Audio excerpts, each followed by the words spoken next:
Bismillahirrahmanirrahim. Rabbi zidni ilma warzuqni fahma. Wahai Tuhanku, tambahkanlah kepadaku ilmu dan kurniakan kepadaku kefahaman. Amin. Assalamualaikum warahmatullahi wabarakatuh. Selamat pagi semuanya. Hari ini kita bertemu lagi di tema 4E, yaitu pahlawanku. Di sini subtema 1, perjuangan para pahlawan. Ibu akan menjelaskan PPKN, materinya itu ada PPKN, terus ada IPA sama IPS. Oke, kita mulai saja ya.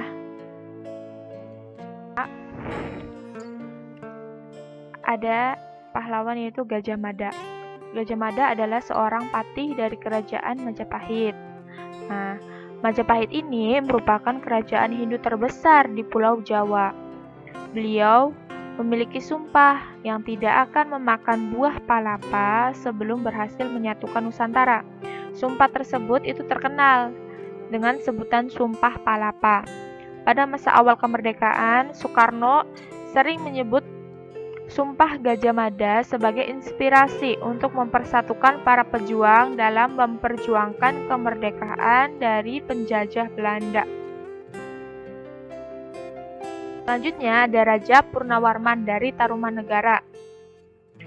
Nah, kerajaan Tarumanegara ini merupakan kerajaan Hindu pertama di daerah Jawa, berdiri pada tahun 450 Masehi. Raja yang sangat terkenal dari kerajaan Tarumanegara adalah Raja Purnawarman. Kerajaan Tarumanegara mengalami masa keemasan pada Raja Purnawarman yang berhasil dalam mengatasi banjir dan irigasi. Nah, jadi kalau masa zaman dahulu, kalau misalnya ada raja yang bisa mengatasi banjir dan irigasi, nah itu kan bisa menyelamatkan perekonomian warganya, nah masyarakatnya, jadi termasuk pahlawan. Selanjutnya ada Hayam Wuruk dari Majapahit. Yang tadi itu Gajah Mada itu patihnya ya, sekarang ini rajanya. Hayam Wuruk merupakan raja keempat dari kerajaan Majapahit. Hayam Wuruk memimpin Majapahit didampingi oleh mahapatihnya yang sangat hebat, yaitu Patih Gajah Mada, dan mencapai masa kejayaan. Berbagai kegiatan ekonomi dan kebudayaan itu sangat diperhatikan untuk meningkatkan kesejahteraan rakyatnya. Ada Sultan Iskandar Muda. Nah, Sultan Iskandar Muda ini adalah seorang sultan yang terkenal dengan kecerdasan dan kegigihannya, sehingga beliau diabadikan menjadi nama bandar udara internasional di Aceh. Usia 13 tahun, Sultan Iskandar Muda ini memimpin pasukan Aceh melawan pasukan Portugis. Ya, jadi bangsa yang menjajah di Indonesia ini sebenarnya bukan hanya dari Belanda dan Jepang saja ya, tapi dari negara-negara lain pun ingin. Nah, seperti pasukan Portugis ini. Sultan Iskandar Muda adalah pemimpin dari kerajaan Aceh ya.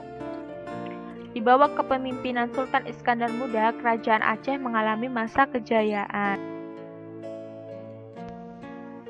Pangeran Diponegoro.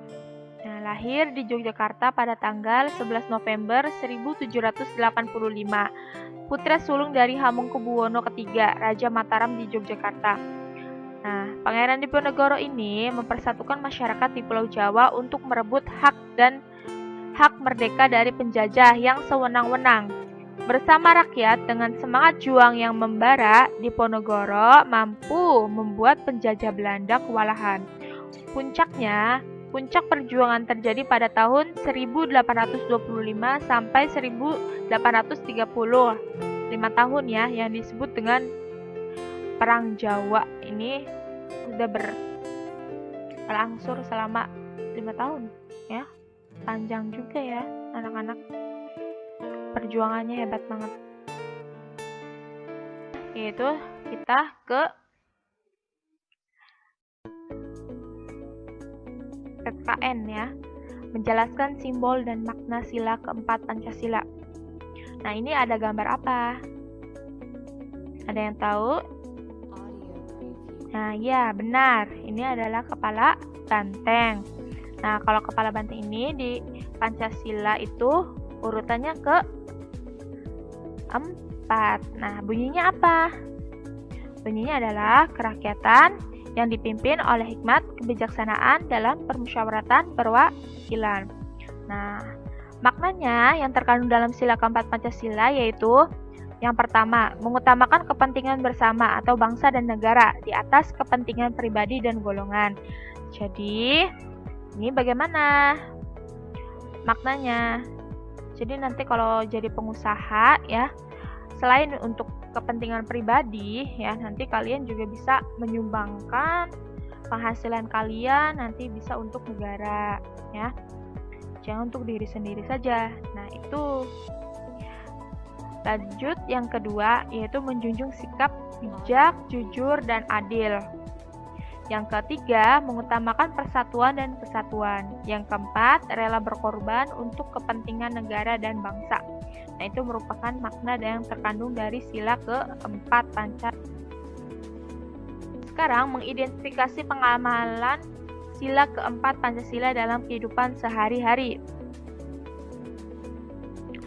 Dalam pemilihan ketua kelas, contohnya ya, semua siswa itu memberikan suaranya. Nah, hasil pemungutan suaranya disepakati bersama untuk menentukan siapa yang akan menjadi ketua dan wakil ketua kelas. Nah, itu contohnya. Kalau kalian di sekolahnya ada ketua kelas, ada pemilihan ketua kelas, nah itu merupakan pengamalan sila keempat Pancasila ya.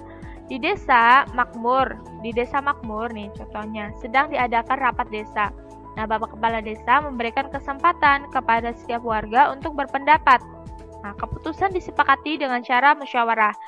Nah, Pak Dodi merasa tidak senang karena pendapatnya tidak dipakai. Pak Dodi tidak mau berpartisipasi dalam menjalankan keputusan yang telah disepakati. Nah, ini merupakan sikap yang bagaimana terhadap sila keempat Pancasila, yaitu tidak sepatutnya ya kan?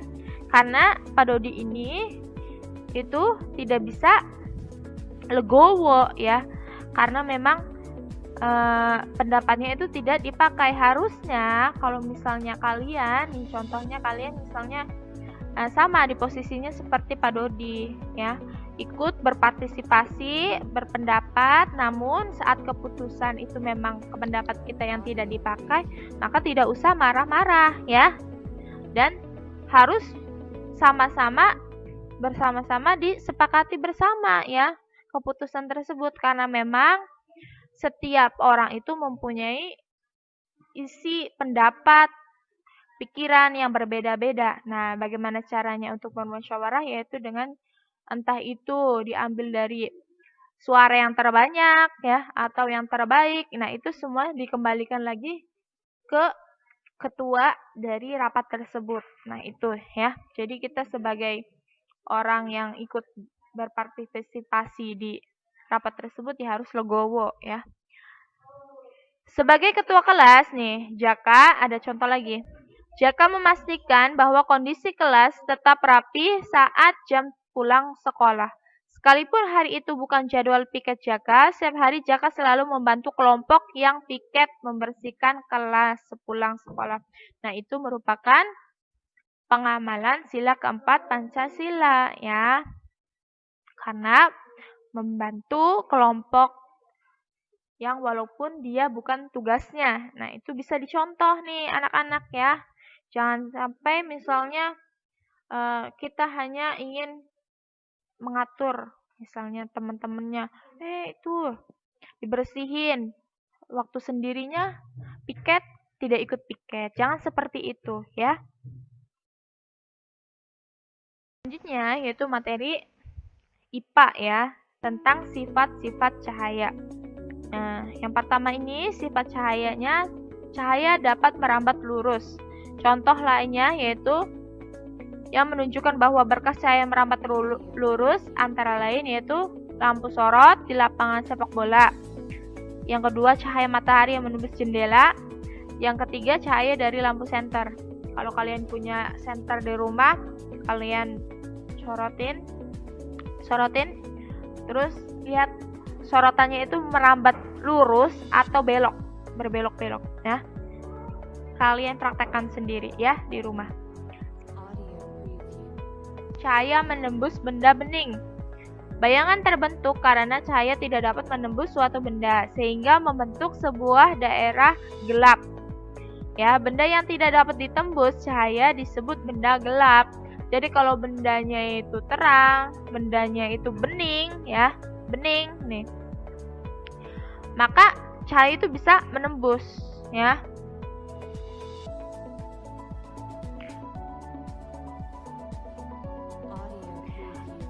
Cahaya mengenai benda bening seperti contohnya ini kaca, ya, yang akan diteruskan atau menembus kaca tersebut. Jadi kalau sinar matahari masuk, ya kan, contohnya itu cahaya menembus benda bening. Lalu juga contoh di sini ada bayangan orang, ya.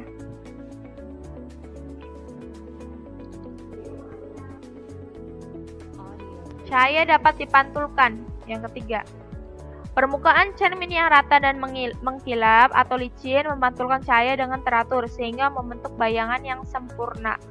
Nah, contohnya itu ada adik kecil yang sedang bercermin, pemantulan teratur pada permukaan cermin contohnya. Nah, akan tetapi jika jatuh pada permukaan benda yang tidak rata atau bergelombang, cahaya dipantulkan dengan arah yang tidak beraturan atau disebut dengan pemantulan baur. Bayangan yang terbentuk menjadi kurang jelas. Contohnya itu seperti gambar yang ini. Ya, yang di bawahnya itu ada kota, tapi kita lihatnya di sungainya. Lihat, baur kan tidak jelas gambar kota di atas airnya itu.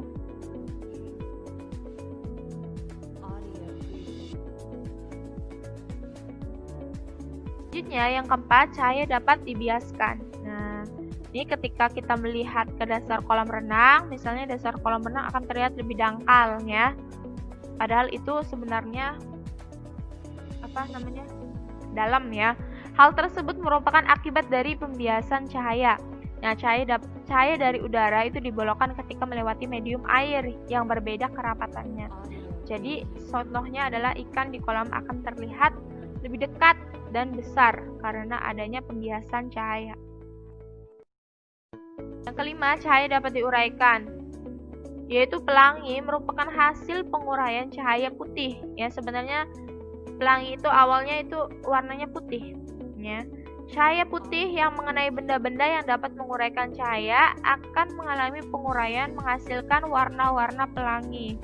Nah, benda-benda yang dapat menguraikan cahaya yaitu prisma kaca dan titik-titik air. Jadi banyak, kalau kita lihat itu setiap ada pelangi itu sebelumnya itu pasti ada hujan dulu, ya. Biasanya karena memang pelangi itu terjadi karena adanya titik-titik air yang bergabung, ya. Pelangi terdiri dari warna merah, jingga, kuning, hijau, biru, nila, dan ungu. Mejiku hibiniu, ya, kalau kita singkat. Yaitu bagian-bagian mata dan fungsinya. Di sini fungsi mata itu sangat berperan penting dalam kehidupan sehari-hari kita, ya. Contohnya membaca, ya, kita banyak sekali menggunakan mata. Ini benar-benar anugerah Tuhan yang paling hebat, yang paling wow gitu, ya. Jadi makanya kita harus menjaganya, ya, jangan sampai kita merusaknya. Nah, ini bagian-bagian mata. Contohnya yaitu bagian-bagiannya, yang pertama ada saraf mata dulu, ya. Berfungsi meneruskan rangsangan cahaya ke otak. Nah, otot mata berfungsi untuk menggerakkan bola mata. Kita lihat gambarnya, ya, anak-anak, ya. Retina itu berfungsi menangkap bayangan hasil pembiasan cahaya dari lensa mata. Lalu ada lensa mata berfungsi untuk memfokuskan cahaya agar tepat di retina. Terus ada iris. Iris ini berfungsi untuk mengatur besar kecilnya pupil serta memberi warna mata. Kornea yaitu berfungsi meneruskan cahaya yang masuk ke mata. Pupil berfungsi mengatur banyaknya cahaya yang masuk ke mata. Oke, sudah tahu kan bagian-bagian mata dan fungsinya?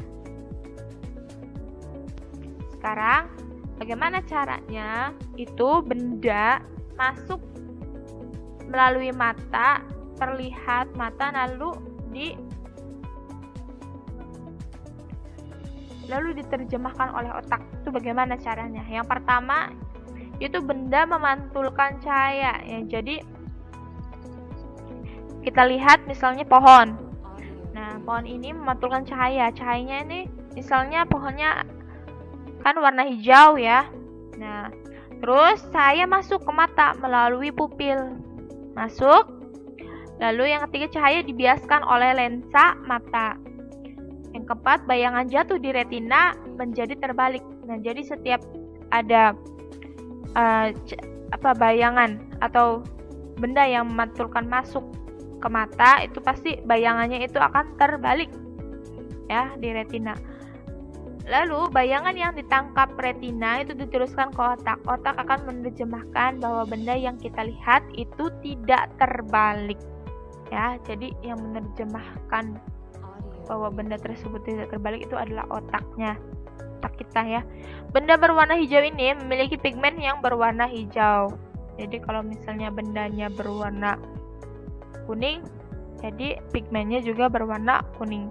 Pigmen tersebut akan memantulkan cahaya berwarna hijau juga nih. Kalau bendanya berwarna hijau, pigmennya hijau, jadi pantulannya pun akan hijau.